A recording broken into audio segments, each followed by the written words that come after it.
Let's talk about climate change.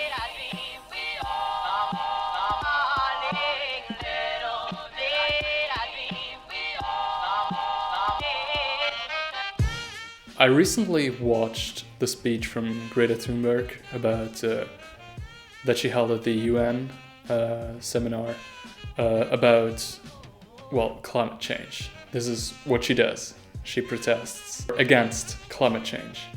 We are in the beginning of a mass extinction, and all you can talk about is money and fairy tales of eternal economic growth.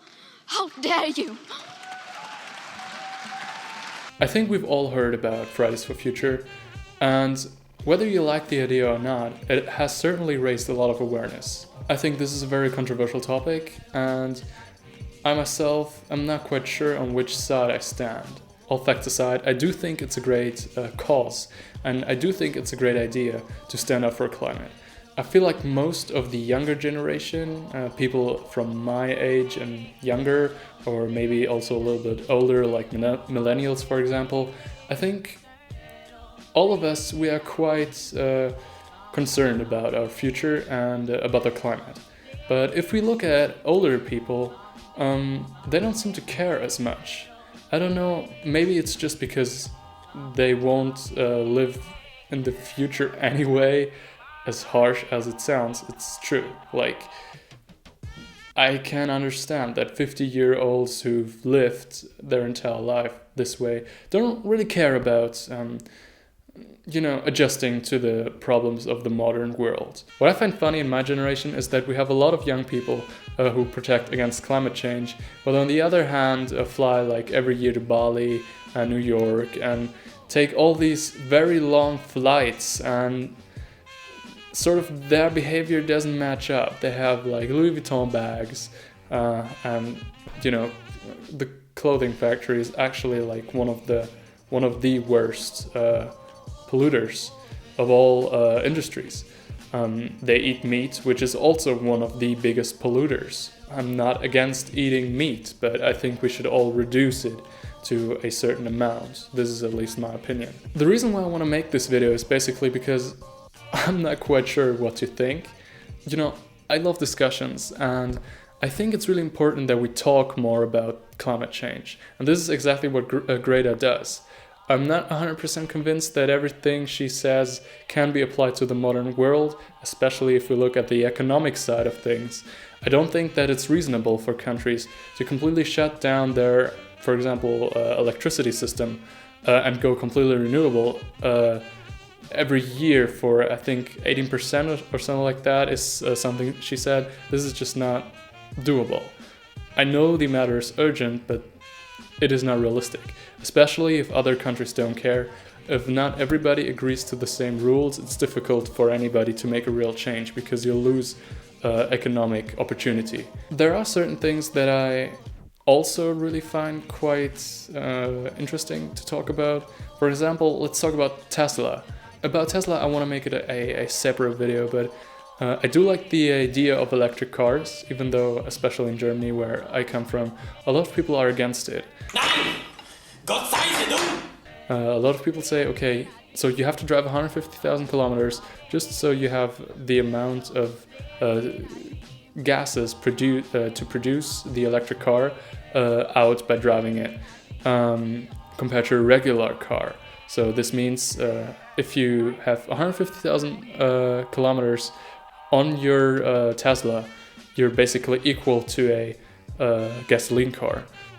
Well, I want to make it a separate video, but I think this is sort of a stupid argument because you're leaving aside all the other benefits that come with electric cars, and you're leaving aside that, of course, not everybody should sell their gasoline car and go electric. This would be absolutely stupid, and it would cost us a lot more resources. If you have a proper working gasoline car, you should drive it until it dies, and then you should upgrade to electric, especially because the infrastructure is not there yet. But this is for another video. In this video, I really just want to focus on climate change. Like, I know from my childhood that I was always taught, okay, do not leave the light on, do not leave anything on, that consumes energy, mostly because of the basically economic background that it's just a waste of money and that it's stupid. On the other hand, there was also the climate aspect of saying, okay, yeah, it's bad for the planet because this energy somehow has to be produced. And I believe that, yeah, we should do that. But on the other hand, I think this is not a long-term solution. In my opinion, a long-term solution always implies that the customer, which we all are in some way, has the most benefit. And how do we have the most benefit if all of our energy is actually renewable? But this takes time. I think government has to impose laws on CO2, which are reasonable, which are not extremely high, so that people really have to suffer, especially the poorer people who are dependent and who cannot go renewable anyway. And like in California, I've been to California a few months ago. You get actually tax reducements. I don't know, but you get some of your taxes back if you go renewable. This should really be everywhere in the world to really enforce renewable energy. On the other hand, you should globally, I think this would be a great thing. You should impose taxes on companies that do not use renewable energies. Apple, for example, uses renewable energy, and I think this is really a good thing. I think there's so much going on at the moment with climate change, and it's sort of a bummer. Regular people just always receive the blame, like you're not doing it enough for climate change. But tell us what we can actually do for climate change. Or maybe I just see that wrong.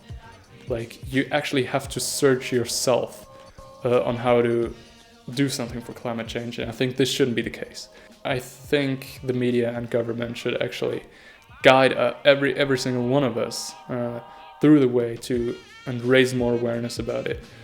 I don't know. These are just some of my thoughts on climate change.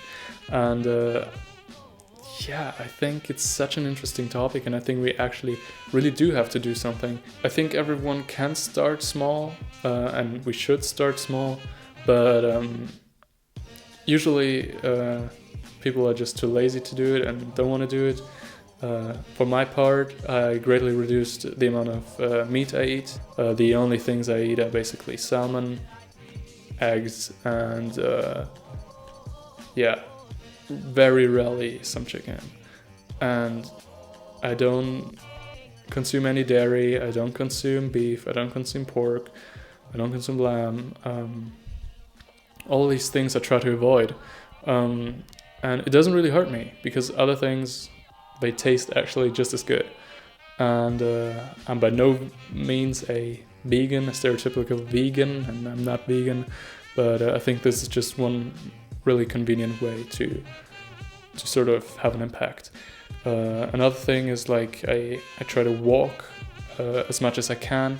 I try to take public transportation, and I think the most important thing that every single one of us can do for climate change is actually educate yourself.